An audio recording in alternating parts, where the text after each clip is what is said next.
It would have been out long ago. And if anybody watched Peter Strzok testify over the last couple of days, and I was in Brussels watching it, it was a disgrace to the FBI. It was a disgrace to our country. And you would say that was a total witch hunt. Thank you very much, everybody. Thank you. We have also seen the benefits of cooperation. In the last century, our nations fought alongside one another in the Second World War. Even during the tensions of the Cold War, when the world looked much different than it does today, the United States and Russia were able to maintain a strong dialogue. But our relationship has never been worse than it is now.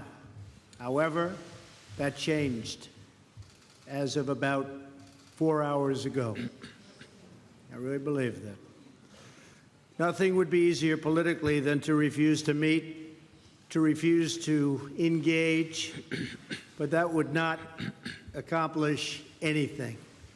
As president, I cannot make decisions on foreign policy in a futile effort to appease partisan critics or the media or Democrats who want to do nothing but resist and obstruct.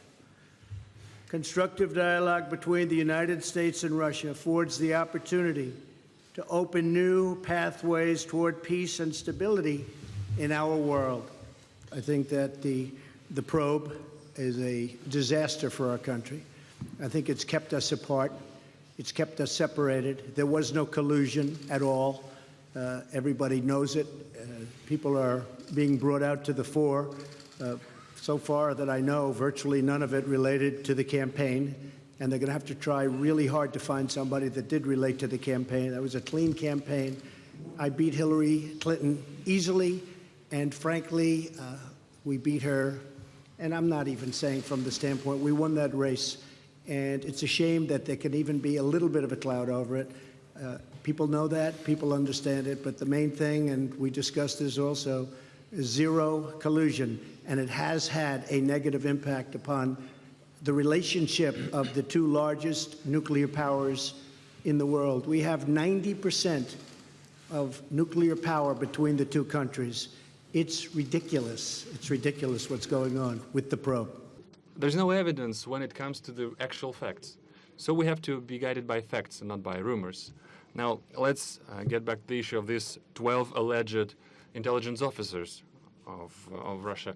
I don't know the full extent of the situation, but the President Trump mentioned this issue, and I will look into it. So far, I can say the following. The things that, off the top of my head, we have an existing agreement between the United States of America and the Russian Federation, an existing treaty that dates back to 1999, the mutual assistance on criminal cases. This treaty is in full effect. It works quite efficiently. On average, we initiate about 150 criminal cases upon requests from foreign states. For instance, the last year, there was one extradition case upon the request sent by the United States. So this treaty has specific legal procedures. We can offer that the appropriate commission headed by Special Attorney Mueller, he can use this treaty as a solid foundation and send an official request to us so that we would interrogate, we would hold a questioning of these individuals who he believes are privy to some crimes. And our law enforcement are perfectly able to do this questioning and send the appropriate materials to the United States. Mr. President, would you please go into the details of possibly any specific arrangements for the U.S. to work together with Russia in Syria? Well, I guess I'll answer the first part of the question. We've worked with Israel long and hard for many years, many decades. I think we've never has any country been closer than we are. President Putin also is helping Israel, and we both spoke with Bibi Netanyahu, and they would like to do certain things with respect to Syria having to do with the safety of Israel. So in that respect, we absolutely would like to work in order to help Israel, and Israel will be working with us, so both countries would work jointly. And I think that when you look at all of the progress that's been made in certain sections with the eradication of ISIS, we're about 98%, 99% there, and other things that have taken place that we've done, and that, frankly, Russia has helped us with in certain respects. But I think that working with Israel is a great thing, and creating safety for Israel is something that both President Putin and I would like to see very much. Thank you. Question for each president. President Trump, yes. you first. Just now, President Putin denied having anything to do with the election interference in 2016. Every U.S. intelligence agency has concluded that Russia did. My first question for you, sir, is who do you believe? My second question is, would you now, with the whole world watching, tell President Putin, would you denounce what happened in 2016, and would you warn him to never do it again? So let me just say that we have two thoughts. You have groups that are wondering why the FBI never took the server. Haven't they taken the server? Why was the FBI told to leave the office of the Democratic National Committee? I've been wondering that. I've been asking that for months and months, and I've been tweeting it out and calling it out on social media. Where is the server? I want to know, where is the server, and what is the server saying? With that being said, all I can do is ask the question. My people came to me, Dan Coates came to me, and some others. They said they think it's Russia. I have President Putin. He just said it's not Russia. I will say this. I don't see any reason why it would be, but I really do want to see the server. But I have confidence in both parties. I really believe that this will probably go on for a while, but I don't think it can go on without finding out what happened to the server.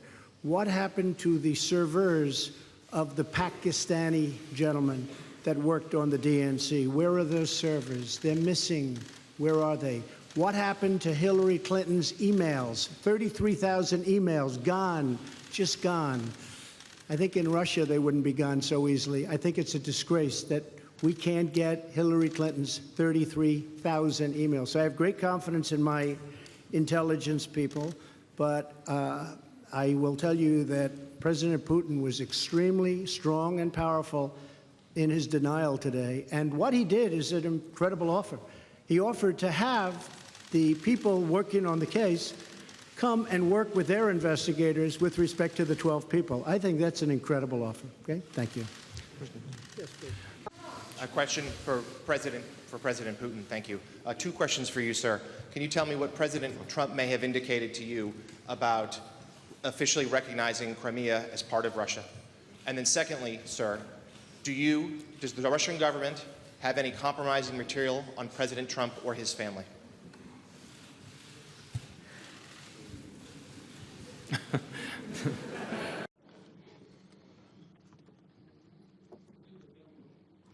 President Trump and, posture of President Trump on Crimea is well known, and he stands firmly by it. He continued to maintain that it was illegal to annex it. Our viewpoint is different. We held a referendum in strict compliance with the UN Charter and the international legislation. For us, this issue, we put paid to this issue. And now to the compromising material. Yeah, I did heard these rumors that we allegedly collected compromising material on Mr. Trump when he was visiting Moscow. Well, distinguished colleague, let me tell you this. When President Trump visited Moscow back then, I didn't even know that he was in Moscow. I treat President Trump with utmost respect. But back then, when he was a private individual, a businessman, nobody informed me that he was in Moscow. Well, let's take St. Petersburg Economic Forum, for instance. There were over 500 American businessmen, the high-ranking, the high-level ones. I don't even remember the last names of each and every one of them. Well, do you think that we try to collect compromising material on each and every single one of them? Well, it's difficult to imagine another nonsense of a bigger scale than this. well, please just disregard these issues and don't think about this anymore again. It would have been out long ago. And if anybody watched Peter Strzok testify over the last couple of days, and I was in Brussels watching it, it was a disgrace to the FBI. It was a disgrace to our country. And you would say that was a total witch hunt. Thank you very much, everybody. Thank you.